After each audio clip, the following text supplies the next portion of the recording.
The President of the United States is a coward who is Vladimir Putin's puppet. And the Vice President of the United States is a pogue and a coward who is Donald Trump's puppet. It was a planned ambush designed to embarrass President Zelenskyy in order to benefit Vladimir Putin. It gives a green light for Russia and China to invade their neighbors, to unveil a new era of global instability that's terrible for the American economy. I'm embarrassed that the United States of America is spouting Russian foreign policy. I'm embarrassed that the party of Ronald Reagan is not standing up to this. This is insane. This is a gift to Putin. And make no mistake, and I hope the American people get this, that this makes us look weak, and it's not normal behavior. Well, if we want to talk about not normal behavior, we should remember this. Ladies and gentlemen, President Putin. President Putin. We're going to beat President Putin. President Zelenskyy. I'm so focused on beating Putin, we got to worry about it. Anyway, Mr. President. I'm back. It does seem like on cue, the Democrats are whipping out their Russia talking points. And apparently they weren't aware that a new president meant there'd be a new way of doing business with Ukraine. For more, we're joined by former Defense Intelligence Officer and author of Putin's Playbook, Rebekah Koffler, along with the U.S. editor of Unheard, Sohrab Ahmari. Thanks to both of you for joining us. Sohrab, this is a question, the art of the deal here. I think a normal person would look at this and say, how does it enhance Donald Trump's leverage as he's sitting across the table from Putin to be arguing with Zelenskyy?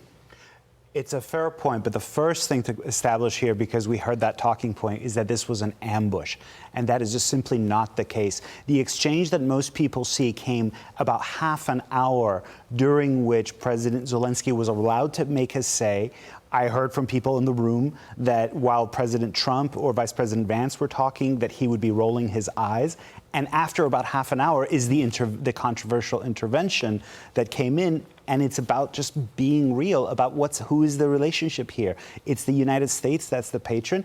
And by the way, it was President Trump, as he emphasized in that meeting, who authorized the transfer of lethal aid to Ukraine. President Obama wouldn't do it. He was right that he would only give blankets and ready-to-eat meals and so forth. So, Rebekah, I want to pick up on that very point with you, because you have written about kind of how, Trump's art of the deal, art of war, I think, as you've called it before. And you make the point in some of your writings that it's not always what it seems. And as you watch this meeting unfold today, what do you really think was going on here?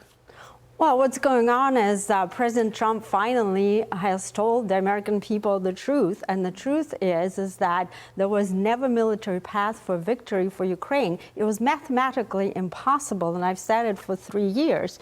The reason it's impossible is there's a thing called combat potential that is calculated by a combination of weapons arsenal, armed forces, defense economics, and the military-industrial complex's ability to scale up production to have sufficient military hardware to win the war.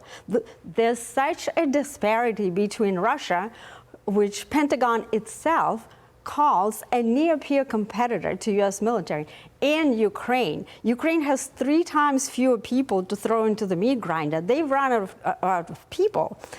President Putin, on the other hand, transitioned Russian military and economy on a wartime footing 7 years prior to the invasion. That's why the Russians, according to NATO Secretary General, are now producing in 1 month more military hardware than the entire NATO alliance that didn't want to pay for their own security to begin with produces in 1 year. So President Trump is just basically telling us this is unwinnable. He wants to bring peace to Ukraine and not wage war like Zelenskyy seems to want. Okay, so do you think this spectacle today moves a deal closer or further away? And what do you expect now going forward? And we have to remind people, as you said, that the pieces of Ukraine were captured under Obama and Biden. Exactly. So maybe there is a need to give the president a little leeway on his what might seem unconventional public relations strategy here. absolutely what President Trump is trying to do. He wants to put pressure on Zelenskyy to come through on the rare earth minerals deal. Unfortunately, President Zelenskyy has been deceiving everyone. He's been trying to sell something that he doesn't own. First of all, Ukraine does not have any rare earth minerals. You can look it up in the geological survey, right? What they do have, they have some critical minerals that are not rare, but the majority of those are in the Russian-controlled territory. So what Trump is trying to do is he is laying out his strategy, not just for peace in Ukraine, but it's a much, much broader one. And as you mentioned, I describe it in my Fox News piece. What he's trying to do is to conserve U.S. weapons arsenal that has been depleted to dangerous levels. It's going to take us from 5 to 18 years to restock our stockpile, right? And by these people, the Obama, whom I briefed personally, his National Security Council, I briefed NATO a decade prior to this.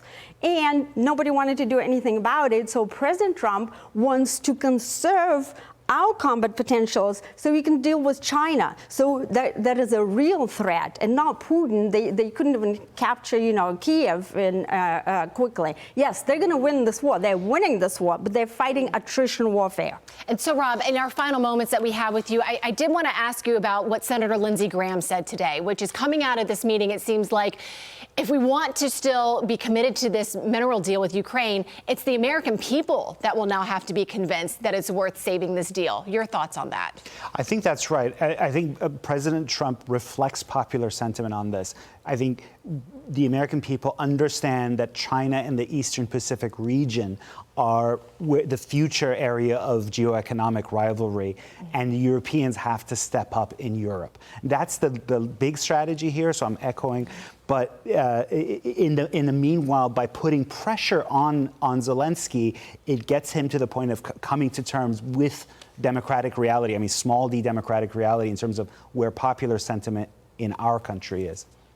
Okay. Thank you, Sohrab. Thank you, Rebekah.